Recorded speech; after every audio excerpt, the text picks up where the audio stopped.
Very warm welcome all of you to the online classes of biology class 11. We are going to start with the first chapter, okay, that is first unit, that is diversity in the living world, and in that the first chapter is the living world. Okay, so in this chapter we are going to study some characteristic of living organism that you have studied from the smaller classes, isn't it? Like what the living organism can grow, they can reproduce, isn't it? They can sense. Okay, so they are able to respond to the stimulus. Any stimulus, if it comes in their way, they are able to respond. So all these are what characteristic of what living organism. Okay, this you have studied from your smaller classes. Okay, so some more, if you see some more characters of living organisms, if you see, they can do metabolism. Have you heard about metabolism? Okay, then they are able to self replicate. They can what produce their own copy. Cells can what divide and form their own copies. Okay, self organize, and what interact. Okay, so all this also can be added as the characteristic features of living organism. So let's study each one of this. Okay, so the first one is what all living organism can grow, isn't it? So how they grow? They by cell division. Okay, they increase their mass, isn't it? Increase in mass happens, increase in number happens. Okay, so these two features are the characteristic of growth, isn't it? Increase in mass and increase in number. Either they increase their mass by cell division or they increase their number, isn't it? So for example, smaller organisms like bacteria or unicellular organisms like amoeba, how they divide, they how they increase their number by simple cell division. Okay, so these two are the characteristic feature of what living organism. Okay, so if you see the growth in plants and animals, there is some difference, isn't it? In plants, the growth is by cell division and occurs continuously till the end of their life. They can divide or they can grow. But in animals, after a particular age, what happens? Their growth stops, isn't it? They won't grow after a particular time. Okay, so that is the difference between growth of animals and plants. So you can see that in unicellular organisms, growth can be observed as just increase in the number of their cells. Okay, but in higher organisms and plants, what is growth? It's increase in mass, isn't it? They increase their mass. So that is the what observable character of growth in higher organisms. But in small what unicellular organisms like bacteria, the number, if the number increases, means they are growing. Okay, and non-living things also grow sometimes. Have you heard about the increase in the what height of Himalaya or other mountains? Okay, so this is due to, okay, or sometimes what sand dunes. Okay, sometimes what sand mounds, then they grow, isn't it? Their size increases sometimes, and then what by next wind, okay, their size get reduced. So this increase in growth or increase in size of the non-living things is not by cell division. Internally they are not what dividing, only they accumulate certain certain things, so only this happens. So it cannot be considered as growth. Okay, so as there are what different types. Okay, I told the small unicellular organisms, they grow by increasing their number, and then large organisms, okay, higher organisms, they grow by increasing their size. So, and non-living things can also grow. So because considering all this, we can say that growth always cannot be taken as the defining property of living organisms. Okay, it cannot be the only criteria, okay, to consider that this is a living thing or this is not a living thing. Okay, understood? So till now we have studied that what growth as the criteria of life. So now you got another point, isn't it? Simply growth cannot be considered as the characteristic feature of life. So let's see reproduction as the characteristic of living organism. Okay, so in multicellular organisms, okay, like higher organisms, the what is reproduction? The process by which they produce their progeny, okay, which are more or less similar to the parents, isn't it? So organisms reproduce asexually also, isn't it? We have studied different types of asexual reproduction in the last year, isn't it? Like what? Planaria, they reproduce by regeneration. Then what else? Our Spirogyra, they reproduce by fragmentation, isn't it? So likewise different methods. And unicellular organism, if you take bacteria, amoeba, they simply divide, binary fission or multiple fission, isn't it? So they simply divide and increase their number. Their growth is defined as the number of cells they produce, isn't it? And another one more point is there, that is there are sterile organisms. Sterile means which are not able to produce their young ones, like what? Mule. Have you heard about mule?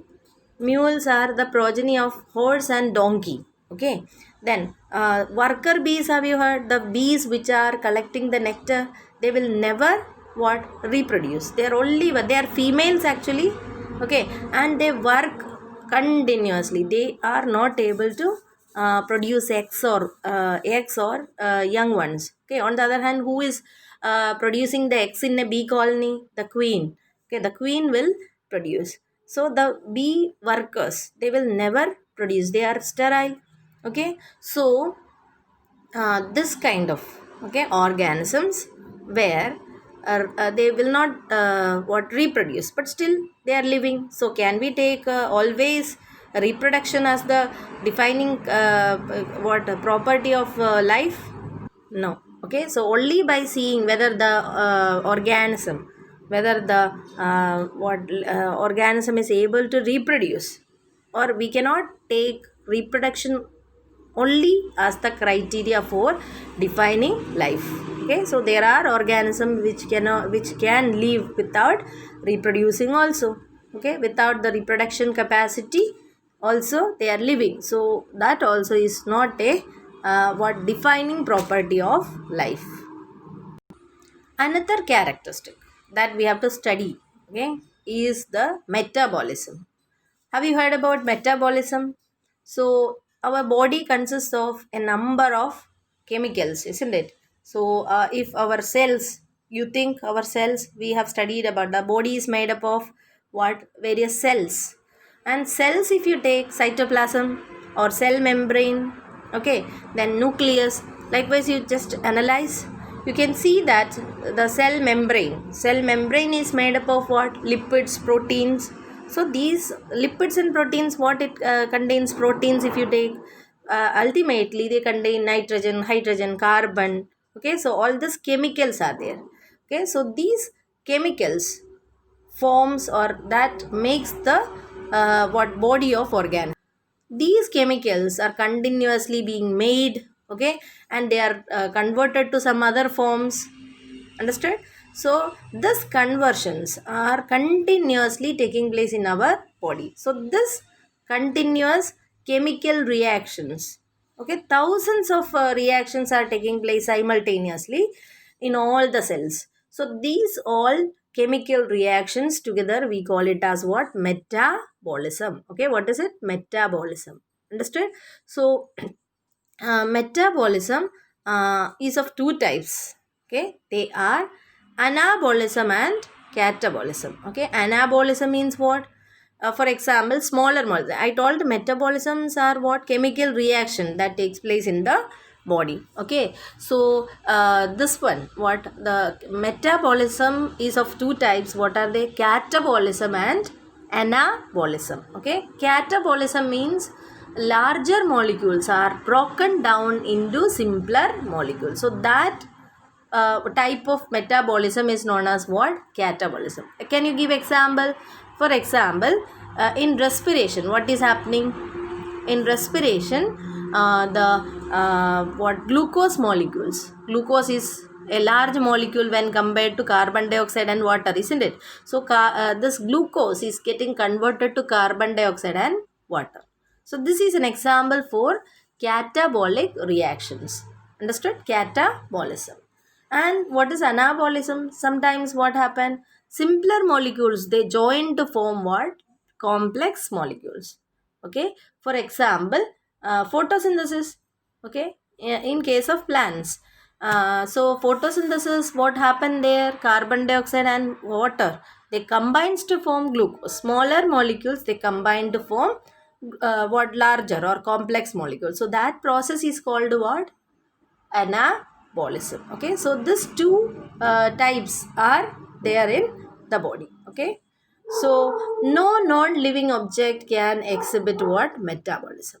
Okay, metabolism is only shown by, okay, living organisms. And you can, okay, do this metabolic reactions in a cell-free system. Cell-free system means what? In laboratory conditions or in any other medium. Okay, so if this is taking place outside the living organism, so if that is taking place in a test tube or in a laboratory condition, then what? The living, okay, it is not the living thing, but it is the living reactions. Okay, so what if it is taking place inside the cell? Okay, then we can consider what? It as the living, the characteristic feature of living organism. So cellular organization of the body, okay, means the cells are there, and inside the cells the metabolic reactions are taking place. Then that can be considered as the defining feature of the living organism. Okay, it will be the defining characters of living organism, that is cellular organization of the body. Okay, the other characteristic feature of the living organism is, okay, their ability to have consciousness. Okay, consciousness means what? They'll be able to respond to the environment. Okay, so we are having various sense organs, and even plants can also what? Sense to the various environmental conditions. We have studied about phototropism, geotropism, etc. Isn't it? So all organisms, even bacteria or any other organ, they can what? Respond to amoeba, etc. They can respond to the environmental conditions. If temperature is more, they will go away from there. Okay, so likewise acidity, if it is more in the medium, they cannot live. So all these organisms are what? Able to react or sense the environmental changes. So this becomes the defining, that is the consciousness.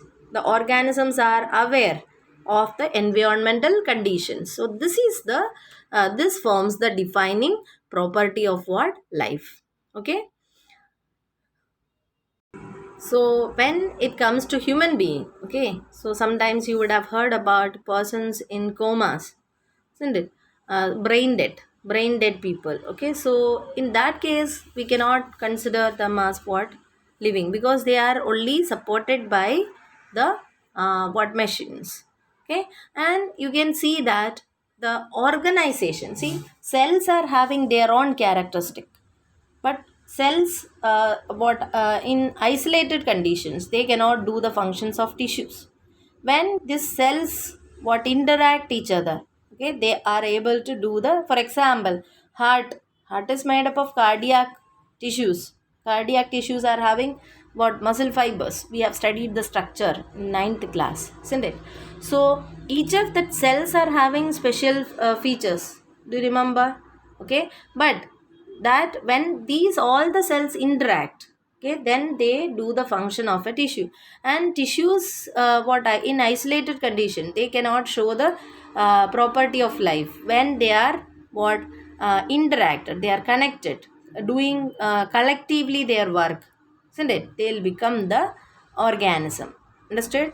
And likewise only in a cell, organelles are there. Each organelle is doing different functions, isn't it? Chloroplast or what, ribosomes, their functions are different, but when they do all together, when they do their works together, okay, they become the property of life. Okay, so living organisms can be defined as what? Self-replicating, evolving, isn't it?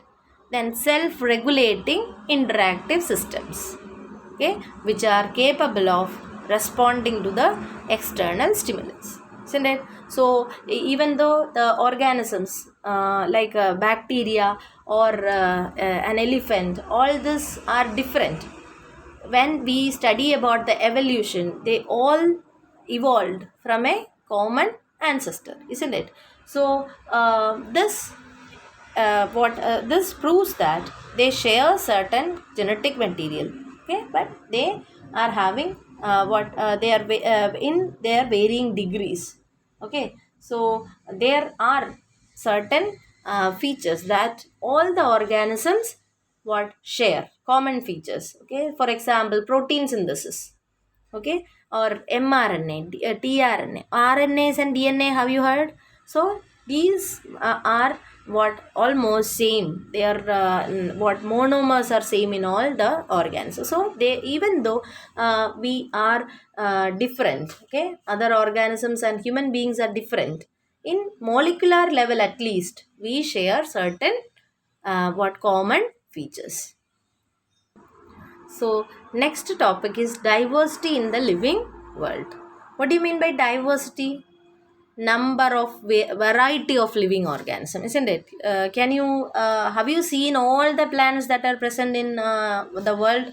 No, no one can, isn't it? So there are lot of plants and animals, fungus. Okay, so likewise, what the number of organisms are innumerable. Okay, so that much variety of species are there. Understood? And see, if you see the calculation that around 1.7 to 1.8 million, okay,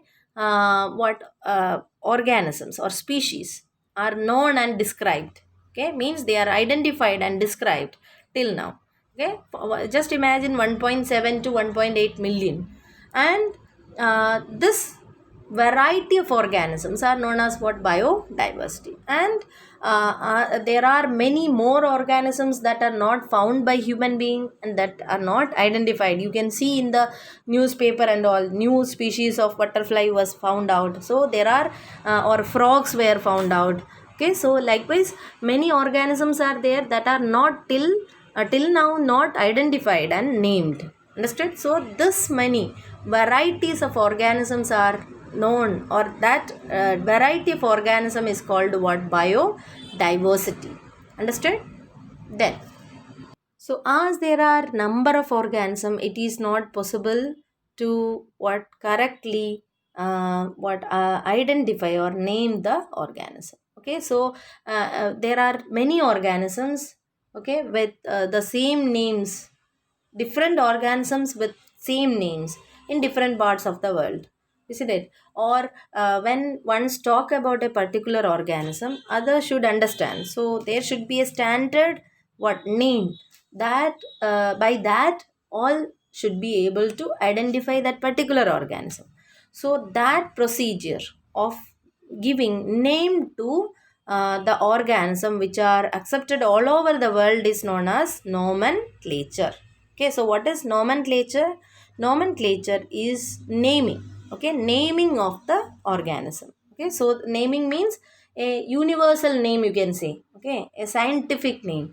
That by that should be, that particular organism should be known to everywhere, all over the world. So that process is called what? Nomenclature. Okay, so nomenclature if we need to do, or naming if we need to do, okay, then that is possible only when the organism described is described correctly, and we know that that particular organism we are talking about is this. Okay, so that process is called identification. Identification means what? Describing correctly. Okay, means if you are getting a plant, So if you need to give that name, or if you have the name, you should identify the features of the organism or the plant. Okay, this plant is producing yellow color flowers, 5 petals are there. All that characters we should be able to understand. So that is known as what? Identification. Okay, so identification means what? Describing the organism correctly, and we know, we should know to what the organism, the name is attached to. Okay, so this process is called identification. Okay, so so after identification, nomenclature can be done, or after nomenclature. Okay, for example, Oryza sativa. Okay, so Oryza sativa is having some describing features, and if you are getting a Oryza sativa, or what plant, rice plant, you should be able to what relate the characters which is described in the nomenclature to that particular plant. Okay, so that is called what? Identification. Okay, and to facilitate this what naming, identification, etc. Okay, there are certain there are certain agreed, okay, principles, criteria, etc., isn't it? That is provided by International Code for Botanical Nomenclature. Okay, International Code for Botanical Nomenclature for the plants. Okay, so if you want to what give a name, if you identify a plant, you cannot simply go and give any name that you like. Okay, so there are certain norms, there are certain principles. So this is set by the International Code for Botanical Nomenclature, ICBN. Okay, so likewise, if you want to give the name for an animal which is identified, first time if you are identifying, okay, so there are certain rules, okay, principles. So that is provided by ICZN, okay, International Code for Zoological Nomenclature. Okay, so the scientific name, to give scientific name is very very important. Why? Because otherwise it causes lot of confusions can be created, isn't it? Same organism may be known by different names in different parts of the world. Okay, or many organism will have the same name. Okay, same organism will be called by different names. So all this can what cause lot of confusions. To avoid this, scientific name has to be given, and that process is called what? Nomenclature. And that the rules and principles are set by ICBN for plants, okay, International Code for Botanical Nomenclature, and in case of animals, it is done by ICZN, okay, International Code for Zoological Nomenclature. Okay, so the rules or principles for naming an organism is, so usually we follow the binomial nomenclature. Binomial nomenclature means it is the system of giving a name with two parts. Okay, the first part being the generic name, and the second part being the specific name, species name. Okay, so I told one name now. What is that? Oryza sativum. Okay, so Oryza is the what? The name of the genus, and sativum is the name of the species. Okay, then what? Solanum tuberosum, our potato. Okay, Solanum is the genus name. Okay, and tuberosum is the species name. Is it clear? So likewise, what? Two parts should be there for the name. Okay, so this system is known as what? Binomial nomenclature. What is binomial nomenclature? The system of giving name with two parts. See, it is not the system of giving two names, it is the system of giving a name with two components. Very specifically you have to learn that. Okay, so this system is proposed by or practiced by Carl Linnaeus. Okay, Carl Linnaeus, and this system consisting of using two words, Okay, so always the first part will be the genus name. Have you heard about species, genus, all that you have studied now? So likewise, the species name, genus name first we should write, and then it will be followed by the species name. Okay, another example is Mangifera indica. Okay, have you heard about Mangifera indica? That is the mango plant. Okay, so here Mangifera is the genus name and indica is the species name. Okay, and there are some other rules also for following the what binomial nomenclature. That is, biological names are generally written in Latin. Okay, that means they are generally in Latin and written in italics. Okay, they are Latinized or derived from Latin irrespective of their origin. Okay, so either the name should be Latin or they are Latinized, means they have to be Latinized. Okay, then the next is what, the first word should be genus name, and the second part, name not part, should be species. Okay, so if you are writing any scientific name with your hand, it should be what, separately underlined. First under the genus you have to underline, then you have to separately underline the species. Okay, and if it is printed, you can see here Mangifera indica, how they have printed. Okay, there is what difference in this font. Okay, the font will be different, you can clearly identify. So if it is printed, it should be printed in italics. Okay, and the first word denoting the genus should start with capital letter, and the second letter should be what's starting with small letter. Okay, so you can see here Mangifera indica, M should be capital and indica's I should be small. Understood? So and also the author who identified, who given the name, their name can be appeared as the specific epithet. Okay, after the specific epithet, means after the species, we can also show in scientific books and all, we can see that likewise. Okay, Mangifera indica Linn. Okay, so Linn here is what referring to Linnaeus, Carl Linnaeus, who started this who had used this binomial nomenclature. He has identified this particular plant, Mangifera indica. Okay, so due to this, that can be written as what, Mangifera indica Linn. Okay, so I hope you understood what are the rules of binomial nomenclature. What are the rules of binomial nomenclature? The scientific name should be in Latin or what, and should be if it is not in Latin, it should be Latinized by adding some words to it. Okay, then what next, the biological name should start with genus. Okay, the first part should be the genus and the second part should be the species. The first part, okay, that is the genus name should start with capital and the species name should start with small letter. Okay, then both the the biological name, when you are writing with your hand, it should be written separately with a gap, and it should be underlined separately. Okay, and if it is printed, it should be printed in italics, and the name of the author can be written after the species. Clear? So these are the rules for nomenclature. Hope everything is clear to you.